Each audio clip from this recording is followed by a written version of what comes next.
P.E.I. has a very limited land base, so for the past 4 decades, a unique law, the Lands Protection Act, has put limits on how much property people and corporations can own.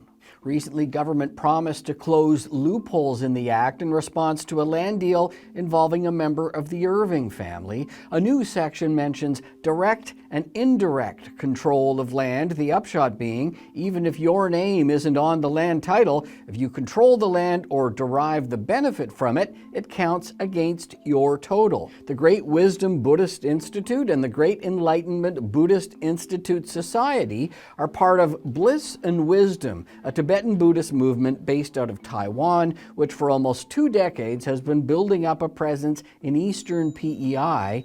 It's been suggested Bliss and Wisdom controls far more than the 3,000 acres allowed for a corporation. So let's start adding and see where we get. First, there's GWBI. It has 663 acres. GBIS has 578 acres. There are a number of other corporations which may or may not be under the same control. That's for the Island Regulatory and Appeals Commission to decide. There's also land owned by Master Zen Ru, the spiritual leader of Bliss and Wisdom. Even if you count all this together, we're still within the limits of the LPA if you factor in allowances for non-arable land. To get much higher than that, we'd have to start eventually adding in land owned by individual monks, nuns, lay people, and their family members. And that's another big question IRAC has to answer, whether Bliss and Wisdom controls land owned by individuals. Has GWBI ever attempted to subvert IRAC? Attended. To I guess, go around the rules to avoid going to IRAC?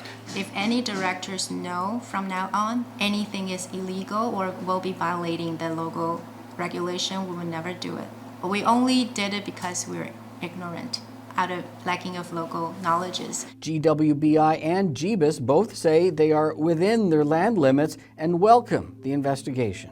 I'd much rather have everything out in the out clear and just out in the air.